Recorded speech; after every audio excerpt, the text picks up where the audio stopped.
اللهم صل على سيدنا محمد وعلى آل سيدنا محمد. قال رضي الله عنه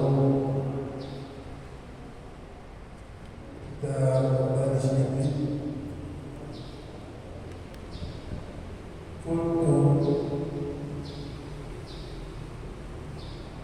Al-Habib Abdullah bin Malik hadap berkata, walaysa dzikrul maut an-nafi' huwa an yaqula al-insanu bi lisanihi al-maut faqat. Dan bukanlah menyebut kematian itu menjadi manfaat kalau hanya seseorang manusia berkata dengan lisannya saja, cuma mulutnya doang ngomong mati. Fa inna dzalika qalilun manfaat. Kalau mengingat dengan cara seperti itu, manfaatnya qalil, manfaat sedikit. Wa in akthara minhu, walaupun menyebutnya dengan jumlah banyak, walaupun sering disebut, walaupun sering dibaca, manfaatnya ada, tapi qalil. Bahkan tetapi la budda seharusnya ma'adzalika disertai min tafakkuril qalbi. Ketika mulut mengatakan mati, hati ikut berpikir, tafakkur, berenung. Mulut mengatakan ya Allah meninggal, ya Allah mati, sambil di hati apa? Tafakkur, berenung. Wastighfarihi, bayangkan bagaimana saat hadirnya nanti kepada kita istighfar, hadirkan kematian yang akan sampai kepada kita, ada pada kita pada waktu itu. Inna dzikril maut bil lisan, ketika kita menyebut kematian dengan lisan kita, dengan mulut kita. Halaman berapa? 53 baris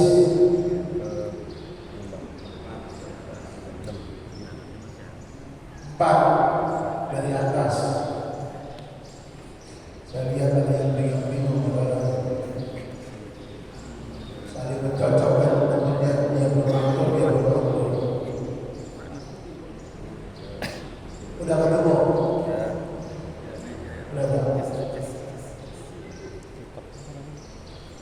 Jadi katakan kalau ingin manfaatnya besar, ketika mulut mengatakan al-maut, ketika mulut mengatakan ya Allah mati, sertakan mulutmu itu saat menyebut kematian, tafakkurul qalbi wastighfari, renungkan kematian ada dalam hatimu, hadirkan kematian itu dalam hatimu saat mulut mengatakan al-maut.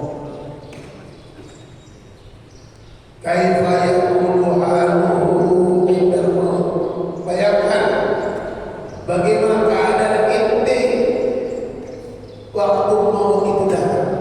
Ya Allah, bayangkan maut datang kepada ente lagi ngapain? Wa ahwaluhu, semua yang mengerikan ahwal, mengerikan, semua yang mengerikan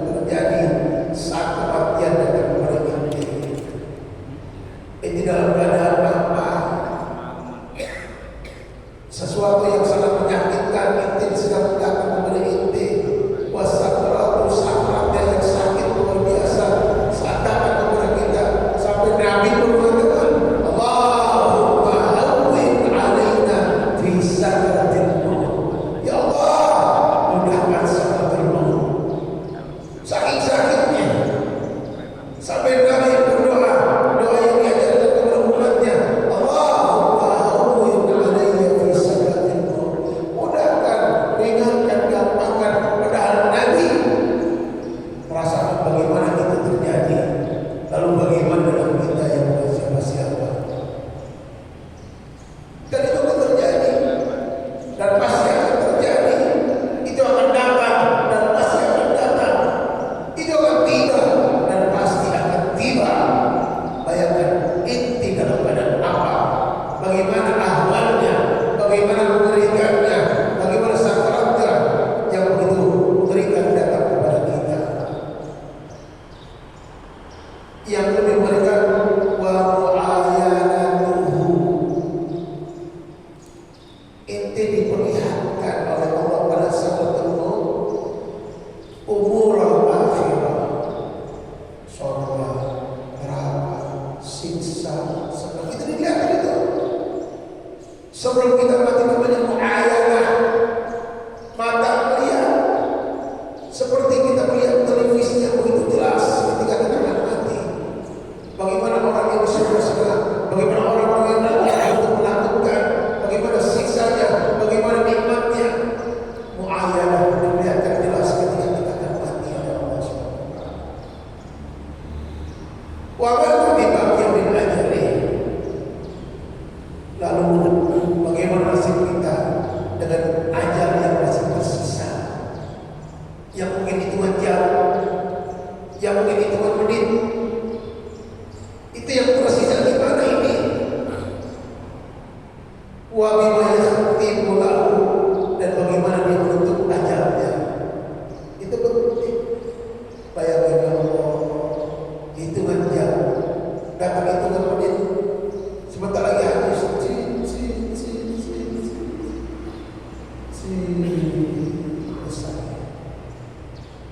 Kalau kita di rumah sakit,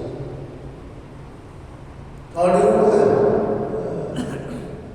semua menangis, istri menangis, anak yang ada menangis, saudara-saudara datang semua menangis akan kepergian kita.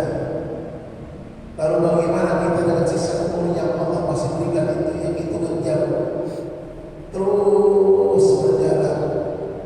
Andai kita suruh meninggalnya ketika sudah jam 2 malam, jam 3, jam 4, 1 jam lagi, setengah jam lagi, 15 menit lagi, 1 menit lagi, selesai. Yang berkata wa bima yakhtimu lahu, bagaimana menutupnya, bagaimana mengakhirinya, itu yang terpenting.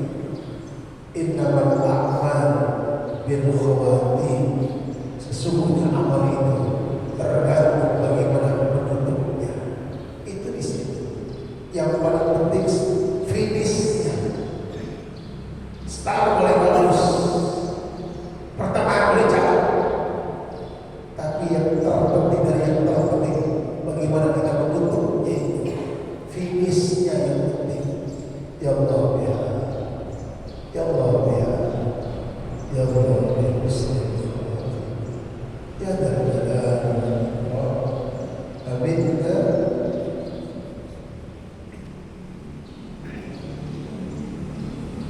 Katakanlah, bayangkan juga kafir. Wa kaifa kana halu man maqa. Pikirkan, renungkan bagaimana orang-orang yang sudah berlalu, yang sudah dulu maqa. Inti yang akan berangkat, saat itu pikirkan bagaimana orang-orang yang sudah dulu, teman-teman inti, saudara kita, orang tua kita, kakek nenek moyang kita, guru-guru kita yang sudah tua, saudara kita, teman sekolah kita, teman kerja kita, teman mengajar kita, yang satu-satu sudah lewat. Bagaimana beliau sudah di sana? Bagaimana beliau nasibnya di kubur? Siapa dia? Min akramihi, qarinnya, teman-temannya, ashabu ashabihi, sahib-sahibnya,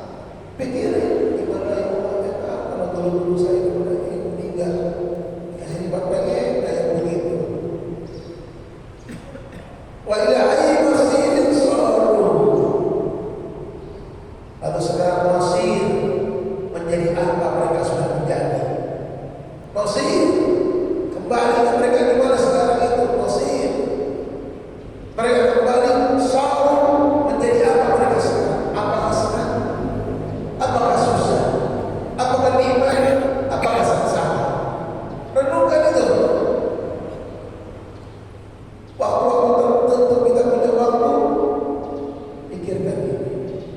Bukan hanya disebut dengan mulut menyebut, hati. Apa tadi? Tafakkur wastihdar, merenung dan bayangkan sama hadirnya kematian kepada kita. Apa tadi dikatakan? Bagaimana hal-hal yang menakutkan? Bagaimana saat maut datang kepada kita? Bagaimana Allah melihatkan semua yang bakal terjadi sudah nyata Allah jelaskan. Di Allah lihatkan kepada kita surga, neraka, siksa, senang dan semuanya jelas, jelas banget itu dilakukan. Namanya mu'ayanah, namanya mu'ayanah. Ya Allah, wa asbaha dan lain-lainnya minal afkar, dari renungan, wal adkar, mengingat, an-nafiyah, yang berguna, lil qalbi, untuk hati kita, wal mu'thirati fi, apa saja yang bisa pengaruh buat kita jadi orang benar.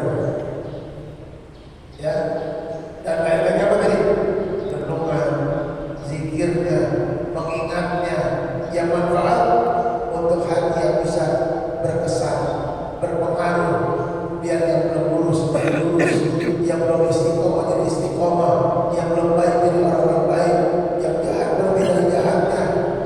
Tidak selamanya kamu kuat, tidak selamanya kamu sehat, tidak selamanya kamu hidup, tidak selamanya kamu jaya. Dan itu akan datang kepada kita. Selesai semua ceritanya, tinggal menghadapi kenyataan dan menghadapi pertanggungjawaban dari apa yang kita perbuat. Allahumma ya Allah ya Rasulullah. Sampai ini jelas. Ya. Gambaran ini kita sebagai renungan atau pada saat menghadapi sakaratul maut atau pada saat kita bertafakur ini, atau kalau kita merenungkan, umpama kita bekerja merenungkan demikian, berarti otomatis nggak akan semangat. Apakah dalam saat kita merenung bertafakur atau dalam saat situasi kondisi aktivitas gimana? Ya. Kalau atur aktivitas lepas sudah, antum mau nikahin, ingat mati pulang, orang jadi nikahin. Ya, antum lagi ngejar bocah di sekolah, ingat mati pulang, mau jadi ngejar bocah. Artinya Ustaz, ada waktu-waktu tertentu yang sangat membutuh ini. Untuk apa tujuannya? Untuk membangkitkan semangat yang lemas ibadah, yang loyo, biar kuat lagi. Sebelumnya itu ketika antum malam bangun sendirian, malas ngapain, malas aja kalau nikmati itu semangat ibadah. Ketika antum malas ngaji, ngapain malas ngaji, gimana loh semangat ngaji. Jadi ketika ada waktu-waktu yang luang, sempatkan untuk ini. Tengah malam kita bangun ini, saat kita lagi baca Quran, ingat ini. Hal-hal yang lagi ibadah, sholat ingat ini. Jadi apa? Khusyuk sholatnya, semangat ibadahnya, rajin ngajinya, tambah mantap sholawatnya. Kenapa? Karena ini yang perlu kita hadapi. Tapi kalau antum mengimakan ini akan jadi makan, itu lawan yang kasih orang muda itu makan daging aja, anak nasi aja, mau mati ya kan? Jadi tentu di waktu-waktu yang tertentu, di waktu-waktu yang pas, itu apa? Tujuannya satu, untuk membangkitkan yang lemas, untuk menyadarkan yang belum sadar, untuk bikin giat lagi yang masih belum giat. Ini bagus. Oke. Jadi renungan ini, Renungan tafakur ya. di waktu yang pas, di waktu yang tepat. Namun jangan lupa. Kalau lupa, akhirnya nggak malas ibadah, malas ngaji, malas baca Quran. Kenapa? Nggak ada motivasi untuk kembali. Begitu. Jelas ya? Lagi. Ikutin ya. Bismillahirrahmanirrahim. Ayo, ikutin. Qala ba'dus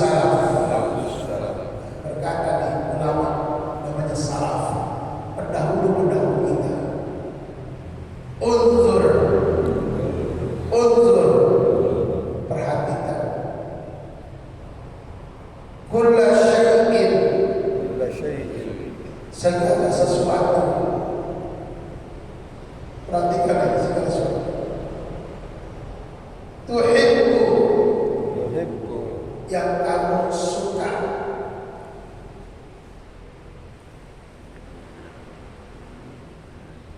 Perhatikan juga, segala sesuatu yang kamu suka. Am-ya'tiyaka, datang kepadamu. Al-mautu, kematian. Wa anta, dan kamu, alaihi, atas sesuatu tersebut. Falzamhu, maka lazimkan sesuatu tersebut. Paham? Paham?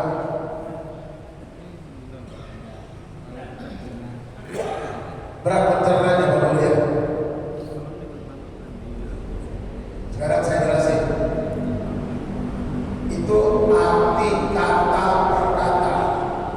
Itu arti kata perkata. Sekarang penjelasan. Kata ulama, coba renungkan, coba perhatikan. Segala sesuatu amalan, segala sesuatu perbuatan yang kamu pengen saat kematian datang kepadamu, kamu dalam perbuatan tersebut, maka jangan tinggalkan perbuatan tersebut. Kamu pengen lagi apa? Ustaz, saya mau pengen lagi ngaji. Jangan tinggalkan, terus ngaji. Siapa tahu ente diambil lagi ngaji, kenapa? Karena sesuatu yang ente pengen itu ente buktikan, ente ngaji terus. Kenapa? Karena ente pengen diambil pada begitu, maka lazimkan, wajibkan itu, haruskan itu. Nah, bagaimana ente pengen diambil dalam pada ngaji? Berarti kan pernah ngaji. Ente pengen apa? Akan boleh baca Quran nantinya. Ente pernah baca Quran di mana? Sesuatu yang ente pengen, sementara yang ente pengen ente kan kerjain. Benar kata ulama? Perhatikan, segala sesuatu yang ente pengen diambil dalam keadaan tersebut, maka keadaan tersebut tinggalin, lazimkan ini. Kalau ente pengen mati dari sholat, sholat terus, berbelajar sholat, insya Allah itu betul sholat. Ente gimana mau mati lagi sholat? Sholat tak pernah. Jelas ya? Jadi memang kalau arti kata perkata agak sulit dicerna. Sementara kita harus artikan dulu bahasanya untuk yang punya kita bisa menerjemahkan kembali saat dia ingin mengajar minimal. Jadi apa? Perhatikan, segala sesuatu yang kamu suka datang kepadamu kematian dan kamu dalam keadaan tersebut, maka lakukan pekerjaan tersebut. Anda pengen meninggal di dalam keadaan taklim, jangan tinggal taklim.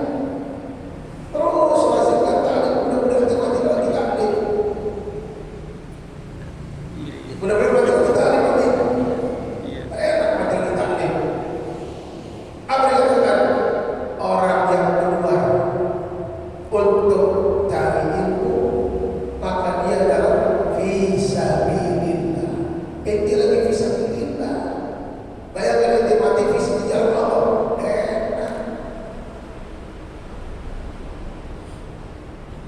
Taklim mati, gak taklim mati. Pengennya gimana? Pengen tahu. Lagi sholat mati, yang satu gak sholat mati. Itu mau yang mana? Itu kan pilihan. Hidup ini adalah pilihan. Itu mau pilih yang mana? Yang kedua, wa kulla syai'in, dan segala sesuatu takrahu, kamu benci, an ya'tiyakal maut, saat kematian datang kepadamu,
Tato orang utang digaji utang. Beberapa hari lalu orang datang ke rumah saya. Kakinya gede, bininya gede. Tapi saya lihat gede ini udah lulus. Kenapa? Keliling utang. Dikejar-kejar ampun. Mana kata-kata kasar, ngomongnya kasar, omongnya kasar, nelpon, bentak-bentak. Takut, saya bilang ya Allah ini begini. Kalau urusan udah utang bank ya begini. Kalau sudah jalan di jalan yang salah akhirnya begini.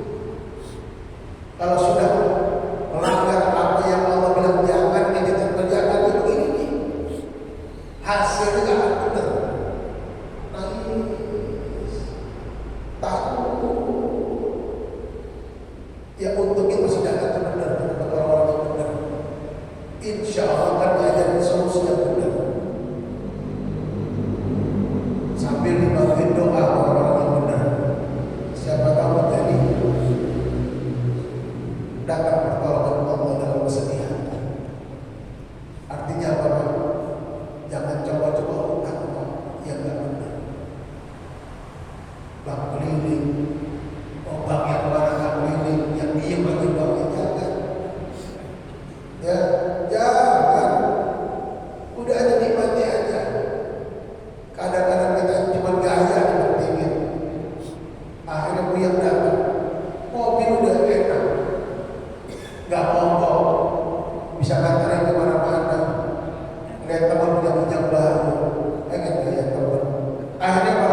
Yang lama dijual buat tempe, akhirnya gimana? Sama yang dulu gak punya bikin-bikin. Motor udah enak, kagak mogok, tapi emang gak bisa dimogok. Enak, udah gak punya. Melihat teman pakai motor baru, PCP, enak yang baru. Warna hitam lagi bagus, dapat pengen. Apa yang terjadi? Motor yang agak mau dijual buat DP. Yang kemarin happy, sekarang di pojok yang berangkat. Lah, sebulan cepet banget. Sebulan cepet banget. Emang lu yang dicari. Emang lu cari gara-gara. Kemarin kan enak duduk ngaji happy bisa ketawa. Sekarang ngaji kagak. Di pojok utang lu aja. Utang arisan. Utang motor. Utang sama teman. Utang itu aduh ya Allah itu. Sehingga nanti apa doanya? Allahumma inni a'udzubika minal hammi wal hasad wa min al-'ajzi wal kasal wal jubni wal bukhul wa min al-jubni wal bukhul. Allahumma inni a'udzubika minal hammi wal hasad wa min al-'ajzi wal kasal wal jubni wal bukhul wa a'udzubika min ghalabati ad-dayn wa qahri ar-rijal. Ghalabati ad-dayn kadang-kadang jangan sampai hidup lilit utang. Doa itu. Jangan sampai hidup keliling utang. Karena udah utang gak enak. Jangan sampai hidup di bawah ketakutan, bawah rijal, di bawah orang, rasa takut orang, takut sini orang, sana orang, ngeri, bawah rijal, ancaman orang, gak enak hidup, di bawah tekanan orang gak enak, di sekolah ditekan, di kerjaan ditekan atasan, gak enak. Doanya Nabi, wa a'udzubika min ghalabati ad-dayn wa qahri ar-rijal. Jangan sampai hidupmu keliling utang, jangan sampai hidupmu di bawah bayang-bayang orang. Pikir sakit mati. Bawa utang ya. Jelas ya? Bawa utang berarti. Utang itu dibayar, bukan menghindar dibayar. Utang itu bayar, bukan dibayar. Maafin dia, maafin dosa lu. Utang kagak dimaafin, bayar. Jangan sampai kita mati bawa utang berat, karena nanti saya nggak bisa bayar, kecuali dibayar dengan amal. Jangan sampai kita punya amal habis bayarin utang itu untuk dunia yang belum selesai. Nanti apa akhirnya? Akhirnya kebaikannya habis, tinggal dosa berat tempatnya. Misalnya nggak bisa bayar duit yang sekarang udah laku. Sawah yang kita punya kontrakan belum bisa laku di dunia laku, misalnya nggak laku. Bayar itu pakai amal, apa itu mau amal yang habis membayarin? Kalau udah habis gimana? Nah, kalau udah amal habis tinggal dosa. Kalau dosa doang yang ada, ya neraka tempatnya, kan tempatnya lagi. Jelas ini? Ada lagi? Tanya? Yang nggak jelas? Ustaz, Ya. gimana kalau utang orang itu meninggal kalau dibayarin keluarganya? Gimana itu? Emang begitu lagi. Suatu ketika Nabi menyolatin sahabat. Dengar-dengar si sahabat ini, kata Rasulullah, saya nggak mau menyolatin orang berutang berat, nggak bisa kan? Kemudian ada sahabat yang dia Rasulullah, sahabat yang lain, utangnya aku yang bayar Rasulullah. Siapapun boleh, siapapun boleh membayarkan, dan besar pahalanya orang bayar utang, apalagi yang bayar anak-anaknya. Makanya setiap ketika mayit disolatkan, ada seorang ustaz yang mengatakan, hadirin, apabila si mayit punya utang piutang, bukan malu mulai hari ini dihiwalahkan. Dihiwalah itu memang sudah diutang, sudah diganti. Tanggung jawabnya, gimana Pak? Saya mau jawab. Ya nanti Bapak apabila punya urusan dengan orang datang ke saya, disertai dengan alat bukti. Berarti apa? Almarhum pada saat itu sudah pindah tanggung jawabnya dari almarhum pada orang yang dituntut. Bagus banget Pak Haji. Apabila kita punya anak-anak ini anak, kita tahu orang tua kita punya utang. Berapa orang tua kita hidup? Gimana? Kita anak tanya. Bayar orang tua, kalau kita nggak pengen orang tua kita susah di sana. Apalagi orang tua kita tahu jelas, benar orang tua kita bilang, ya Ji, mak kamu masih hidup punya urusan saya, kwitansinya belum beres. Apalagi mau kwitansi jelas, ya mak saya bayarin bulan-bulan ya, iya bapak begini masalah ini, saya kasih waktu kalau ada bayar ya, bayar. Apalagi orang yang bersangkutannya enak, kita bayar. Kewajiban kita ahli waris membayar. Makanya gini Pak, warisan itu tidak langsung dibagi. Warisan yang ada itu pertama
كفروا لي وصلي بمرضاتك نعمه اللهم يا عالم بحالاتي ومطلع على سرائر ونياتي بجميع حالاتي وبذنوبي وسيئاتي وتجاوز عن خطيئتي وزلاتي وتقبل جميع حسناتي سامحني فيما مضى عبادتي واغفر لي في